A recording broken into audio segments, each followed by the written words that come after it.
Welcome to the England Rugby Pod.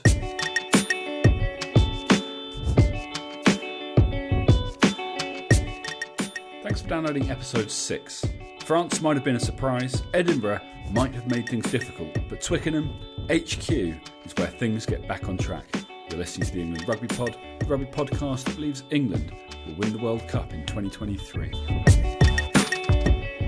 Hey guys, welcome back. Obviously a slight delay since I think actually we got an episode out last week, but because of the off week, I'm sure you've missed our dulcet tones, none more so than Dan's, and he's here with me today. Hi, mate. He certainly is here today. Hello, mate. How's things? Yeah, good. I've kind of missed my rugby fix. I don't like the off week. I don't like the off week. I know it's needed, but I get it is definitely needed. What I also don't like is I'm not sure about these Sunday games, Andy. I get too excited about the games, and then it's like, oh great, we're on Sunday. Can we please have these big games, these big England games? Can we do Saturday? Can we do the late game Saturday for England? That works well. Is that better? Yeah, if you could have a chat with the relevant people. Yeah, no problem. I'll see what I can do. Sweet, thank you. But at least having the Sunday game means that it's a full weekend of rugby. If they all just played out on the Saturday, then what are we going to do on Sundays then? Recover? I'm not planning on getting smashed, but you might have one beer. Well, exactly. So you'll probably get smashed. Let's focus on what's important, Dan. England against Ireland. We've got a pretty good record against Ireland in recent times. Got to go back to 2018 for the last time Ireland. It's not that long, mate. Well, in rugby terms, it's 2 years since they beat us, and more importantly, the last time we played them at Twickenham, as we will be today, 57-15 to England. And at the time, Ireland were considered one of the World Cup favourites. Yeah, I know. What jokers. So, you go.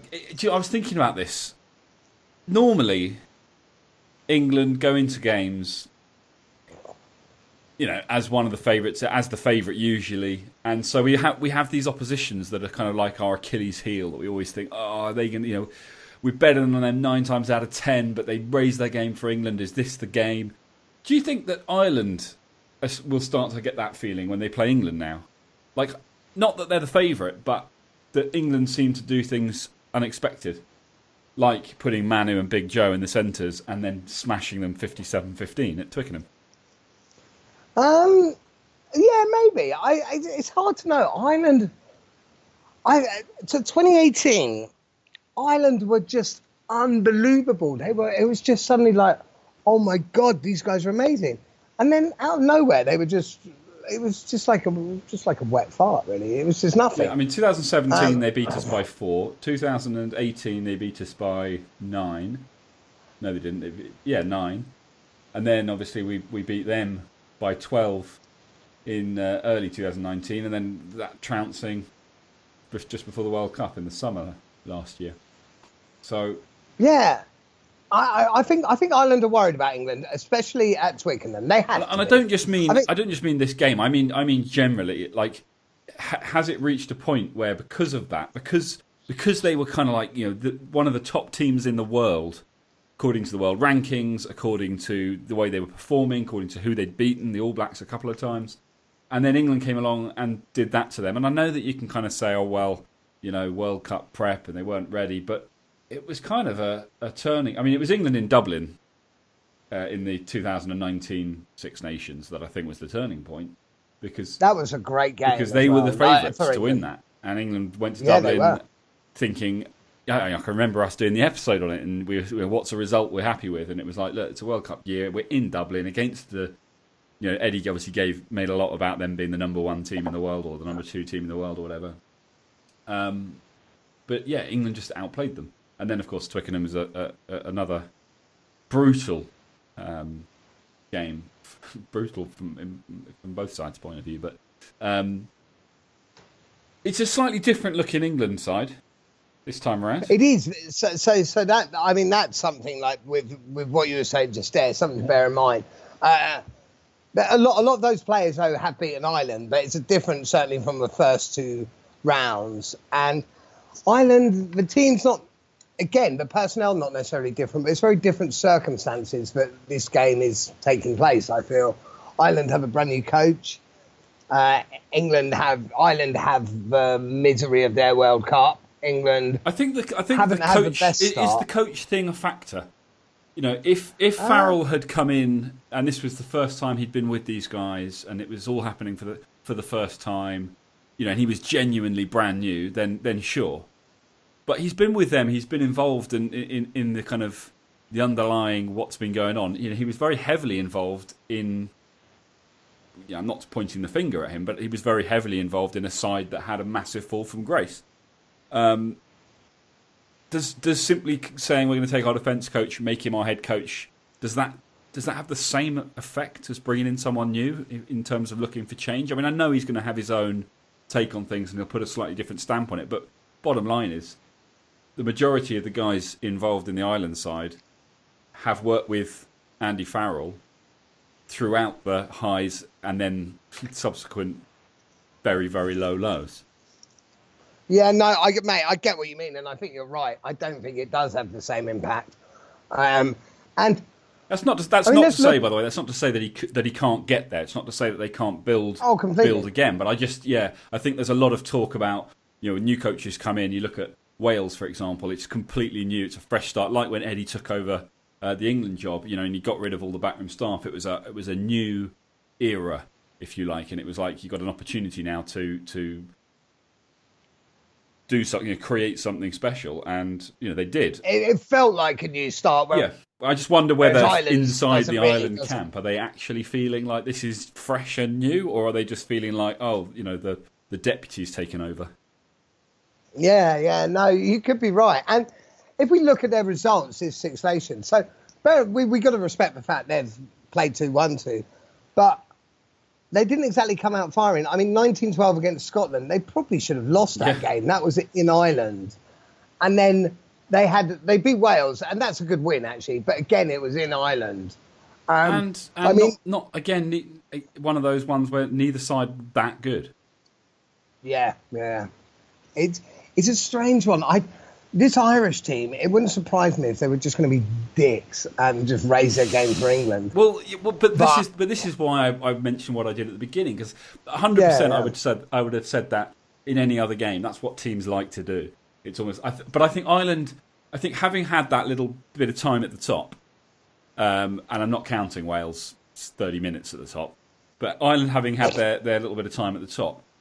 Have they kind of, do they look at things differently now? Do they look at England and just say it's just another game against a top side and we know we're capable of beating them, and then therefore they go into it treating it like any other game, rather than someone like Scotland who basically loses to everybody and then raises their game for England? And you know, they tried it this time and it didn't work, and there's not really much we can take from that game in terms of what it means going forwards for either side. But so I think Ireland say that to themselves for sure. I think they say, we know we can be the best, but I don't think they believe it right now. Yeah, I mean, I think they did believe it. I'm just not sure that they come to England. Yeah, I'm just not sure that they come to Twickenham. Obviously, they want to win the game. I'm not saying that they don't want to win, but I'm not sure that they have that same, you know, we don't care about the rest of the Six Nations. It's all just about this game, which Scotland tend to have. They don't. And I think that's probably a good thing for us, because I think that just reduces the chance that something happens unexpected, if you like. I think it means that the game will be played out based on how the players perform on the day. It sounds stupid saying it, because of course they all are like that. But I don't know. There's just something about some of those other games where it feels a little bit like, you know, we don't care about anything else except beating England. Yeah, no, I get what you mean. It makes sense. But speaking of beating England, the team. Yes. So what was your first? You know, the headline, I think, at least on the BBC, the headline for the team announcement was Jonathan Joseph on the wing for England v Ireland. Yeah, I mean, so it was kind of mixed, because my first initial thought when we put someone out of place on the wing is we have got so many good wingers, but I mean, I half get it. So Furbank's injured, so he's kind of out of contention. Daly at fullback, fine. May. Jack Knowles still injured. Anthony Watson's injured.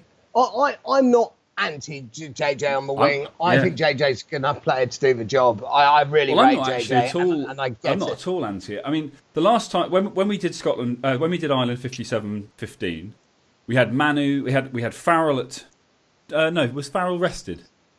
I thought Farrell was at 10, and we had Slade and Tuilagi. Or Tuilagi Slade. We had Tuilagi and Joe Cokanasiga. Oh no, you're right. No. Farrell was at 12. It was Farrell, Tuilagi, Cokanasiga on the wing. Yeah. Hang on. Speaking of which, where is Joe Cokanasiga? I think he's been dropped. What? No, he's surely just hollybobs or something. He was looking awesome. I'm pretty sure when.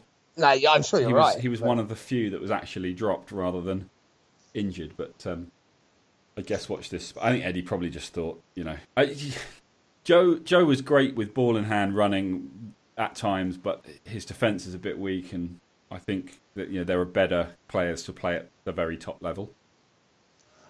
It's a bit like I so. Who was that? Vinocola.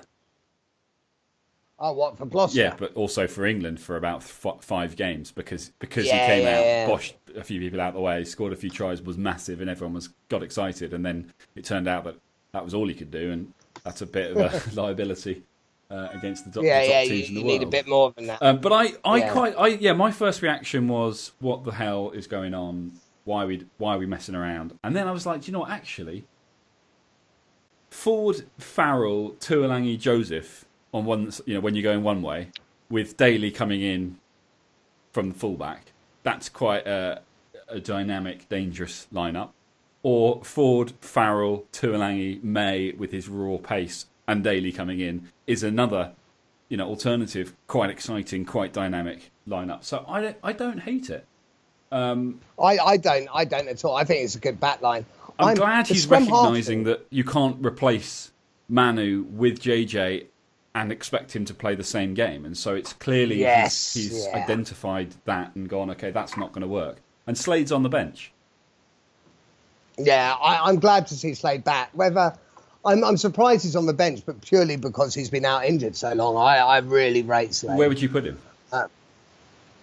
If he wasn't on the bench, where would he go? Are you going to drop Manu? Are you going to drop Ford and move Farrell to 12? As in, I'm not sure that I'm not sure that I would have had Slade on the bench so soon. Right. Because he's injured. I think he's awesome. When he last played in December? Yeah, but in fairness, we haven't seen him in training. He may be sharp as anything. And if he's on the bench and he's playing how he normally plays, then great. That's amazing. Yeah. But that was my only slight concern. But I can't.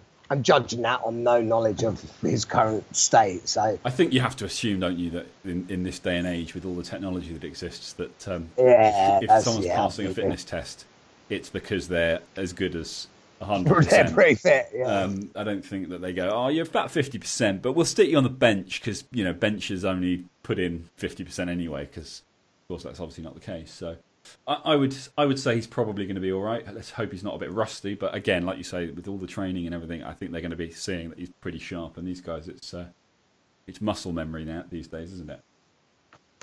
Yes, yeah. I think that's good. So, what do we think? Whilst we're still on the backs, we'll go forwards in a second. Scrum half, I like both Youngs. I like Youngs. I like Hines, but I know they say, it's just about as a scrum half unit, we may get the best 80 minutes. Do we think Eddie isn't sure yet who his scrum half is? Do we think there might be room for someone else? I don't think these guys last much beyond the Six Nations, if I'm honest. They don't make the next World Cup anyway. I think Eddie has decided, this is something I need to look at, but we're trying out some other things this Six Nations, so he went with them because, in theory, it provides that stability. Hasn't really worked yet, but both of them are capable of putting in, top level performances. We've seen it before, so I don't think either one has particularly stood up and gone, I should be your man. I mean, that said, I think it's tough on Hines because I think the conditions in Edinburgh, We're not taking anything from that game really, in terms of what we're expecting going forward. So it seems unreasonable to sort of say Hines has dropped down to the bench because he didn't perform very well because those conditions were terrible. And Didn't actually, Hines? I thought it was, apart from the kick, there was a little moment for 10 minutes where he kept kicking the ball straight into touch. But we've established that, that was, it was his fault because he was trying to get it too close to the touchline. But it was pretty unique circumstances. Didn't Hines start the match against Ireland last time out? Am I imagining that? You might. I might be imagining it. I might not. I don't know whether it might simply be a case of he's thinking that what Hines brings to the game, that tempo, is more valuable later on. Maybe when he's planning to take Manu off, bring Slade on, so that you then got Ford, Farrell, potentially Ford, Farrell, Slade, Joseph, or maybe because I don't think he's got a winger on the bench. No, he doesn't. He's gone 6-2 again. So you've got to be thinking that he's planning to keep JJ on the wing. Possibly. I mean, JJ's more of a winger than Slade. Let's put it that way. Yeah, so he keeps JJ on. He's going to need to keep JJ on the wing as long as there's no injuries, which means that Manu's probably the one that goes off for Slade. Possibly, or he puts Farrell in at 10. But even then. Oh, sorry. Yes, you're right. Slade comes in for. Yeah, no, you're right. That's more likely, isn't it? Farrell to 10. Is Manu going to play 80? Well, that's the thing. So Slade is either like that replacement. I'm not sure I'm that convinced about this whole 6-2 on the bench. Yeah, I'm not yet. I don't know why. What I don't understand looking at bench. Why we have 2 second row on the bench when we've got 3 second row starting? That kind of annoys me too. But I mean, Launchbury, I think Yule's probably no. I feel a bit sorry for Ludlam. I don't understand that. I still don't buy into it. I think Laws is an amazing player. I still don't buy into this second row in the back row. No, Laws is better in the second row. Laws is better in the second row. And the only reason you put a second row in the back row, in my opinion, is if that second row is a great ball carrier. Laws is brilliant and lots of stuff, but he's not an internationally renowned ball carrier. No. I actually think Ludlam as a ball carrier is better. And Laws is great at other stuff. And Laws is a truly legendary player. And it's taking nothing away from him. But I'm just... That's a bit of a selection that... To me, it hasn't worked yet. The back row hasn't worked yet. I mean, fair enough. Is that what this is all about, though? Is Eddie looking at this 6 Nations and going, look, it'd be great if we went on to win everything, obviously, after the France game. But actually, what I want to do is I want to establish who can cover where so that we have a team that can kind of deal with any eventuality. And so he's playing people out of position because the opportunity is presenting itself through injuries. But he's doing it very much intentionally rather than going... Well, I need to replace like for like with someone who, to be honest, as soon as my main guys are fit, I'm going to get rid of them again. Yeah, so maybe it's a tough like you look at the Curry situation. We've obviously talked a lot about that. And he was better against Scotland, but again, conditions mean that it's difficult to read too much into it. But he does seem to be growing into that shirt a little bit more. But is it more about saying it's not that Eddie thinks, despite what he says, it's not that he thinks that he's a world-class number 8. He's still his man at 6 or 7, no, 6, I think. But he doesn't want to go and find someone to temporarily fill in for Billy. He wants to make sure that Billy can be covered by who's around. Because what if Billy gets injured in a match and he doesn't have a number 8 on the bench? He wants to know, right, that's easy because I know that. That's where Curry steps back to 8, and we've tried it and tested it at the highest level.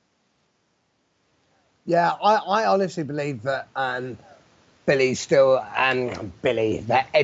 sees Curry as a world-class sort of 6 or 7, and I actually think a major part of this is for improvement as Curry as a player.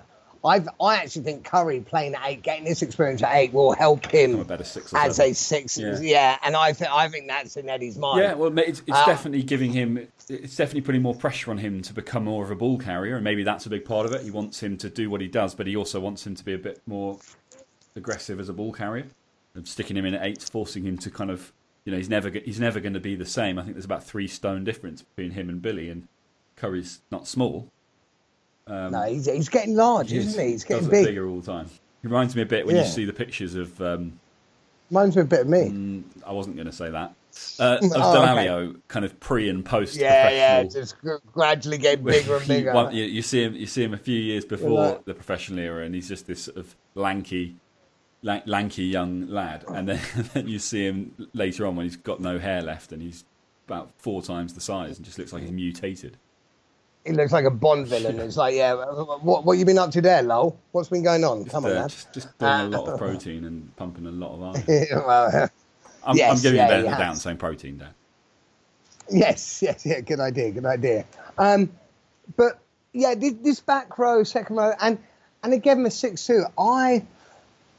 I don't know. What do you think then? Looking at this, what do you think Eddie's game? I don't know whether he's been shook. Whether the what happened in South Africa, or not in South Africa, what happened against South Africa in the World Cup final has kind of shaken him a bit. Seems to shake. And he's now wanting to play the power game all the time, or whether that's just us looking for any excuse to say that he's doing something wrong. And it's Eddie Jones. There's got to be some sort of plan. Of course there's a plan. Of course there is. And if they can go out and put 40, 50 points on Ireland again, I don't think they will, but then clearly something in his plan is working. But it does feel a little bit like he's making up for the lack of power that losing Billy results in by kind of trying to find a combined equivalent. It's a strange one, but whatever the case, England need a performance. They didn't perform against. Their last performance was against New Zealand in the semi-final of the World Cup. They didn't perform against South Africa, but the World Cup. The World Cup's been and gone. That's done. Is Let's it? never Is that finished? Again. Yeah. Just recently. Take down my wall chart. But it feels like you're building now. With the aim to be the best team that's ever played rugby. That's the aim that's been set out to them. And it's been a bit of a false start, hasn't it? The French wasn't a great one. Against Scotland, it wasn't, but that's not. You can't really count that because of everything. But we need that performance. We need something to show us, not to show us because we still know, but to show the world that we are still a world-class, one of the best or one of the best in the world. They're aware. They know, but they need reminding every now and again. It's like a naughty kid who needs a whack. Needs a whack. How old are you? Old school. I'm going old school. Ireland traditionally, or in recent times, have offered quite a serious threat with the aerial ball. Murray and Sexton both at times been pretty efficient with that, and Bailey going to the back. We have this debate rather a lot, but are we worried? Are they going to target him because they've seen it too, and they're thinking, he's a little bit weak in that, under the aerial ball. At the same time, are we that worried? Because I'm not sure that their aerial game has been that good recently. It hasn't been great, has it? And I just want to point out here, I don't whack kids anymore. Not since that 7-year-old kicked the shit out of me. But no, I think so. I actually think Daly's quite a clever one at the back because, like you say, the aerial game hasn't been great recently, which is uncharacteristic. But if it's not great, and I think Daly at the back puts them on edge because they know, shit, if we kick this a bit long and we give Daly space, that's the potential upside. Because we've never said that he had an issue under the aerial ball without pressure. It's more getting under it with pressure. If the kicking is absolutely spot on from Ireland, they could get some good.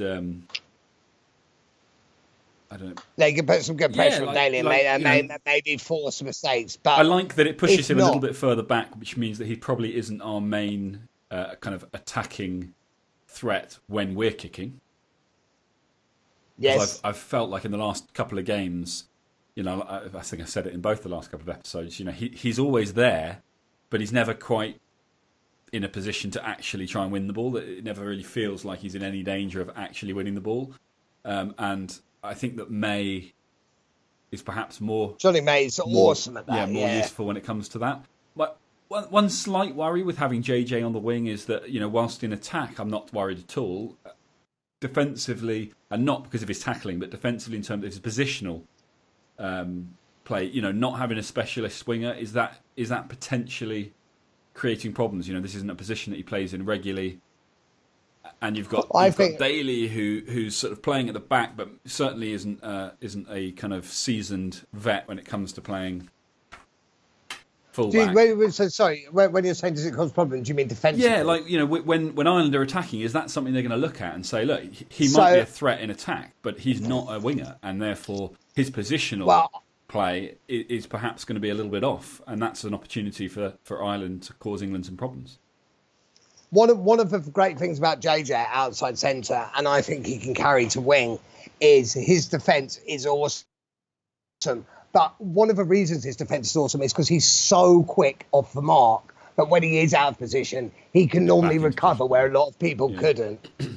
So that's why I think it's less of a risk having him there, and that's why I'm not at all. I'm never annoyed if JJ's on the pitch because he's such a good player. Yeah, that's damn right. Let's hope I'm right. It'll be good.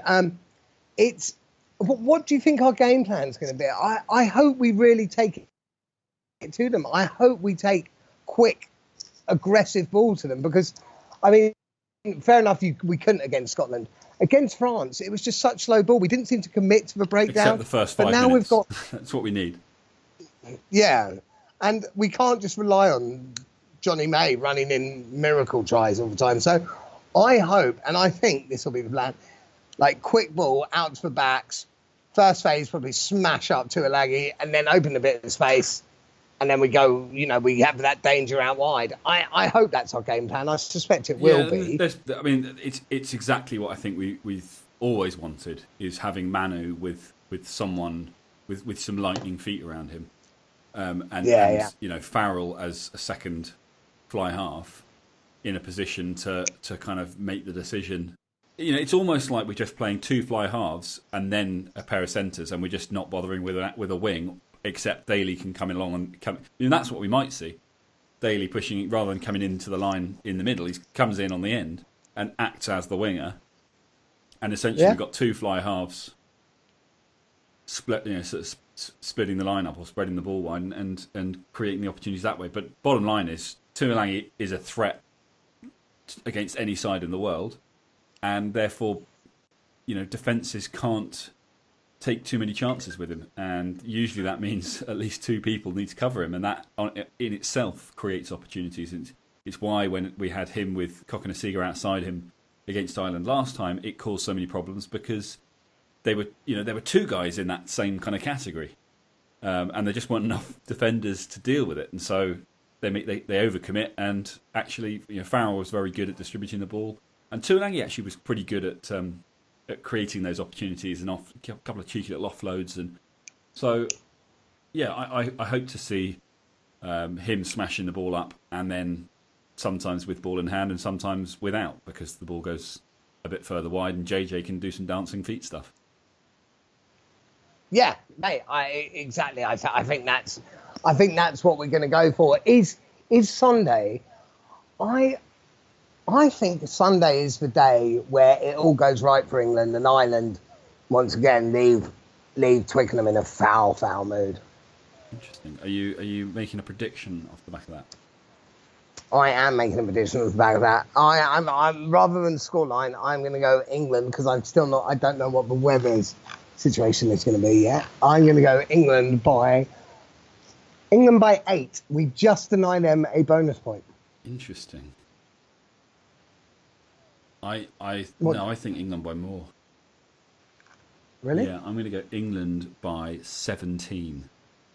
Wow. In a convincing destruction of Ireland, there will be no shoulders to shoulder. Right, yeah. Oh, nice. I see what you did there. I get that. I managed to figure that one out. I'm very clever.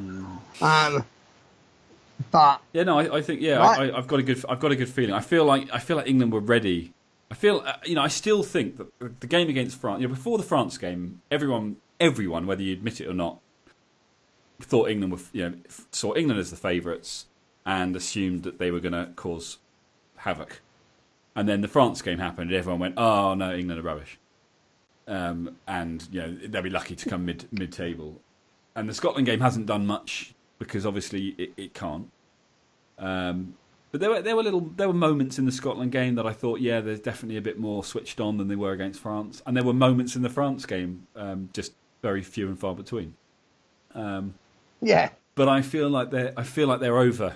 Whatever it was, whatever that little itch was, I feel like they've scratched it now. And I think if the conditions had been good in Edinburgh, I think England would have put in a performance then. As it was, they weren't able to, and they managed to grind out a win. You do what you got to do. I think you're right. I think Sunday is the day, but I think it could be another big score.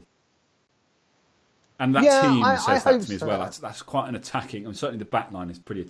It's a very attacking team. I'd like to see Ellis Genge get on a bit sooner. See what he's capable of. You've got Marler in to replace Mako. Interestingly. Because obviously... Well, Mako's not available, yeah. Mako's not available. It's not an injury, I don't think, just from the... No, it's family reason, isn't it? I don't know. I haven't read... Do you know any details? I have no idea details. I remember them saying that he's nothing too serious. He's not available. Yeah, exactly. He's not available due to sort of personal reasons, family. So, which, quite frankly, I mean, as you and I, big advocate of this, it's none of our business. So, hope that's all well. But he's not injured, so hopefully we'll see him. But I'm surprised that Ellis Genge didn't get the call up. Clearly, Eddie sees him as an impact player, which he is. And he is he's a great impact player, yeah. So I hope he gives him a decent run out, and I think he probably will. I think Marler's great. Marler's solid. Marler can go in and do the job, and do what needs doing, and scrummage well, and then hopefully as things start to loosen up a bit, that's when you bring Genge on and set the baby rhino charging. That guy, I would hate. And then please interview him. Interview him after every match from now on. Yeah, and let him have a beer. If anyone complains about him having a beer, and a shot. This time he's got to do a shot as well. Oh, nice. I like it. Someone needs to come over and I can't remember what it's called. Smash it. No, what's it called when you? Hang on. When you pop the top of the beer bottle. What, a funnel? No, when you bang the top of someone's bang the top of someone's beer bottle. It goes everywhere. Oh, yeah. Oh my God, how old are we? And then he's got to neck it. Stick a straw in it. Straw pedo. Yeah, I'm not the one pissing off Ellis Genge. If I was on that team, someone's like, go and bang his bottle. I'd be like, fuck off, you go and bang his bottle. But either way, I think we've digressed a bit from the rugby. A little bit. But yeah, it's good. It's going to be a good weekend. Obviously, other than the England game, I don't know who else is. What are the other games? Oh, Scotland against Italy, isn't it? Yeah. Scotland, Italy. That is Wales, France will be a good one. Will it though? I don't know if it'll be a good game, but it will be a good one to watch because what do we want? Do we want France? 0-0 draw. Nice 0-0 draw. No, and that's Italy Scotland. I want a 0-0 draw. That'll make that match interesting. A draw. Yeah. Whatever the scoreline. Wales France. No, I want Wales to beat France. I want when Wales comes to Twickenham, I want us to beat them because then it to mean something. Interesting. It also opens. I mean, if they do beat France, then it obviously, and if we beat Ireland, then I think you mentioned last week. 14th, 14th, which would be awesome. So that's kind of what I want. Yeah. Interesting. Scotland, Italy, I can care less. Interesting. Well, it's a big weekend. It's the start of a couple of big. Well, actually, no, there's another week off next week, isn't there? But the next two games are massive. At HQ, Ireland followed by Wales. Could be a defining moment in how the next few years pan out for Eddie Jones in England. It most certainly could, mate. It most certainly could. Right. Well, let's wrap it up there. I got to shoot, but I think we're going to do it. I really do. Come on, England. Come on, boys. Let's get back to those ways we were. Indeed. Guys, thank you for tuning in once again. I didn't mention it last week, but I used to mention it all the time, so I'm going to do it again today. If you get an opportunity, head over to iTunes, rate us, review us, let us know what you think. If you want to get in touch with us and let us know, well, you let us know what you think, but also if you've got any questions for us, if you've got any stories you want us to share, any insights, basically anything that you want us to use in the episodes, you can get hold of us on Twitter at England Rugby Pod, or you can email us, englandrugbypod@gmail.com. They're probably the best two ways to get in touch. And yeah, just keep tuning in, keep spreading the word, and be sure not to miss the game on Sunday, and tune in probably Tuesday next week to see how it went and what we thought. And we will catch you then. Catch you then, guys.